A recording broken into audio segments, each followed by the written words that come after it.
Hey everyone, welcome back to the channel. 12th standard के बाद बच्चे बाहर जाते हैं, नई जगहों पर जाते हैं कॉलेजेस में एडमिशन्स के लिए, अपने ड्रीम्स को चेज़ करने के लिए, अपने गोल्स को अचीव करने के लिए। स्पेशली जो स्मॉल टाउन एरियाज़ में जो बच्चे होते हैं वो अपने होम टाउन को छोड़कर नई सिटीज़ में जाते हैं, बड़ी सिटीज़ में जाते हैं, बेसिकली अपने पेरेंट्स से दूर। और जिस शेल में वो रह रहे थे उस शेल से उन्हें निकलना पड़ता है। एक एक्साइटमेंट भी होती है क्योंकि स्कूल का जो डिसिप्लिन वाला माहौल होता है उससे उन्हें कुछ डिफरेंट एक्सपीरियंस करने को मिलेगा। पर सब कुछ इतना आसान नहीं होता है। कभी कभी ये जो फ्रीडम मिली है ना, वो हमें किन्हीं प्रॉब्लम्स में डाल सकती है। तो अगर हम कुछ चीज़ों का ध्यान रखें, कुछ पॉइंट्स जो आज मैं डिस्कस करने वाली हूँ वो अगर आप ध्यान में रखें तो डेफिनेटली आगे का सफ़र जो है वो आसान भी हो जाएगा और एन्जॉयबल भी हो जाएगा। First point is remember your priority. आप इस नए शहर में, नए माहौल में कुछ गोल्स लेकर आए हैं, कुछ ड्रीम्स लेकर आए हैं। हर रोज़ खुद को रिमाइंड करिए कि आप यहाँ पर क्यों हैं। अपने प्रायोरिटी को प्रायोरिटाइज करना बहुत ज़रूरी है, करते रहिए। The second point is use your freedom in a sensible way. यानी कि अचानक जब हम कभी कभी एक ऐसे माहौल से बाहर निकलते हैं जहाँ पर हमें हमेशा गाइड किया जाता है, हमारे ऊपर हमेशा वॉच रखा जाता है, तो हम बहुत ज़्यादा फ्री महसूस करते हैं और कभी कभी हम इस फ्रीडम की हद को तय नहीं कर पाते हैं और कुछ ऐसी चीज़ों की तरफ अट्रैक्ट हो जाते हैं जो लॉन्ग रन में हमारे लिए प्रॉब्लम्स क्रिएट कर सकती हैं। यानी कि शॉर्ट टर्म प्लेजर और शॉर्ट टर्म मज़े के लिए खुद को कैरिड अवे होने से बचाएं और अपने फ्रीडम की एक लिमिट ज़रूर तय करें।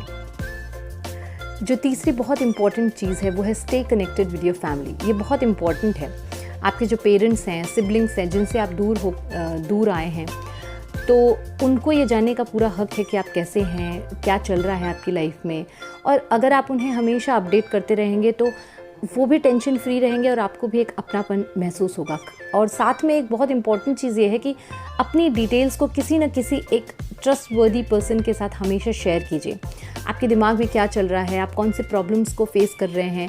ये एटीट्यूड रखना अच्छा है कि सब कुछ मैं खुद संभाल लूँगा, लेकिन वो प्रैक्टिकल नहीं है। तो बेसिकली हमें कोई ना कोई इमोशनल एंकर हमेशा चाहिए होता है अपनी ज़िंदगी में, ताकि हम भी स्ट्रेस फ्री रहें। अगर हमारे सामने कोई प्रॉब्लम आती है तो हम उसका सल्यूशन निकाल सके। तो डिस्कशन उस सल्यूशन निकालने के लिए एक अच्छा तरीका होगा।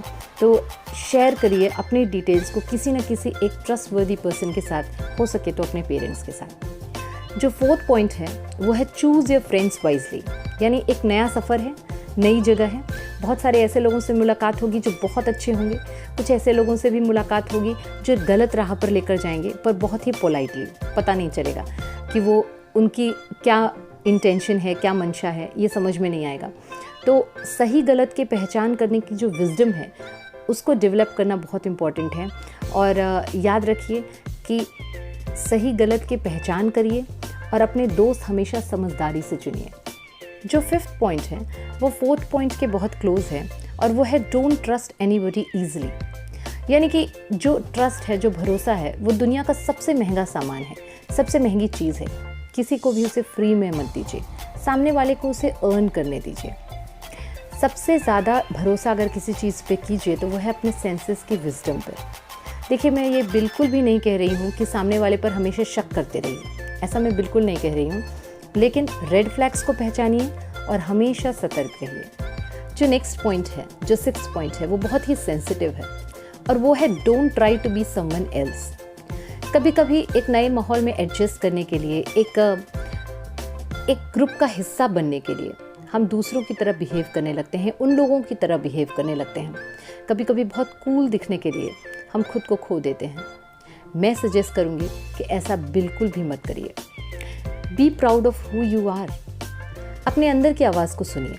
किसी को इमिटेट करने से हम कुछ और बन जाते हैं, वो नहीं रहते जो हम थे।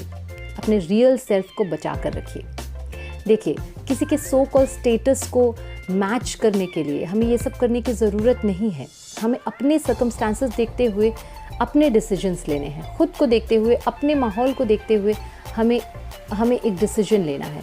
हमें बिल्कुल कोई और नहीं बनना है, हमें खुद का बेहतर वर्जन बनना है। इस बात को हमेशा याद रखिए कि हमें खुद का बेहतर वर्जन बनना है। इंस्पायर होना, अच्छी चीज़ों से इंस्पायर होना बिल्कुल सही है, लेकिन कुछ और बन जाना बिल्कुल गलत है। और वैसे भी उन लोगों से एक्सेप्टेंस की क्या उम्मीद रखना, या उनसे एक्सेप्टेंस की ज़रूरत ही क्या है जो हमें तब एक्सेप्ट ना कर सकें, उस तरह से एक्सेप्ट ना कर सकें जैसे हम हैं। जो अगला पॉइंट है, जो 7th पॉइंट है, वो लाइफ का गोल्डन रूल है।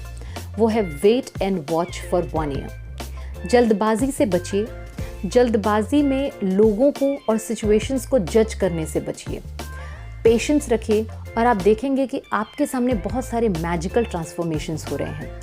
सच का पर्दा खुलने लगता है। कुछ चीज़ें जो पहले कुछ और दिखती थी, अचानक से कुछ और दिखने लगती हैं, या फिर टाइम के साथ कुछ और दिखने लगती हैं। तो अगर आप सच को टटोलना चाहते हैं तो wait and watch for 1 year. जो 8th पॉइंट है वो बहुत इंपॉर्टेंट है, और वो है stay in touch with your teachers. और जब तक आपकी स्टूडेंट लाइफ चल रही है तब तक ये बहुत ही इंपॉर्टेंट पॉइंट है।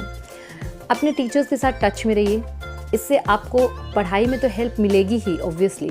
टीचर्स के साथ एक हेल्दी रिलेशन भी बना रहेगा। उतना ही अच्छा रिलेशन बनाना है जितना कि रिक्वायर्ड है, बट हाँ, एक अच्छा रिलेशन उनके साथ बना के रखिए, एक हेल्दी रिलेशन बना के रखिए।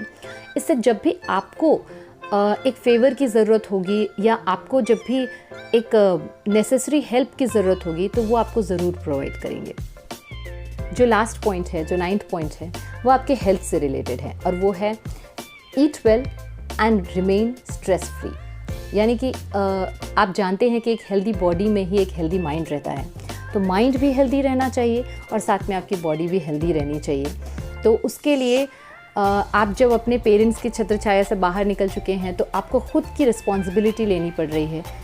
आपकी मम्मी आपको बहुत अच्छा खाना खिलाती थी, लेकिन जब आप खुद पे आ गए हैं, जब आपको खुद से खाना है, चुनना है, चूज़ करना है कि मैं क्या खाऊं, तो ज़्यादातर बच्चे जो हैं वो जंक फूड खाते हैं। तो मैं पूरी तरीके से मना नहीं करती, खाइए आपको जो भी पसंद है, लेकिन साथ में हेल्दी ईटिंग ज़रूर करिए। ईट well, that is very important, क्योंकि आप अच्छी तरीके से जानते हैं कि आपकी बॉडी को न्यूट्रिशन की ज़रूरत है, और न्यूट्रिशन आपको अच्छे खाने से, हेल्दी खाने से ही मिलेगा। तो हमेशा जब भी आपको चुनना है तो कोशिश करिए कि आप हेल्दी साइड पे रहें और अच्छा खाना खाएं। साथ में स्ट्रेस फ्री रहना बहुत इम्पॉर्टेंट है। देखिए, लाइफ जब तक है तब तक स्ट्रेस है, तब तक प्रेशर है। तो प्रेशर के साथ डील करना आना चाहिए, और वो आप धीरे धीरे ज़रूर सीख जाएंगे। बहुत ज़्यादा प्रेशर लेके, बहुत ज़्यादा स्ट्रेस लेके ज़िंदगी नहीं जीनी है। आप हमेशा एक रूल याद रखिए कि every problem comes with solutions. बस सॉल्यूशन हमें ढूंढना होता है।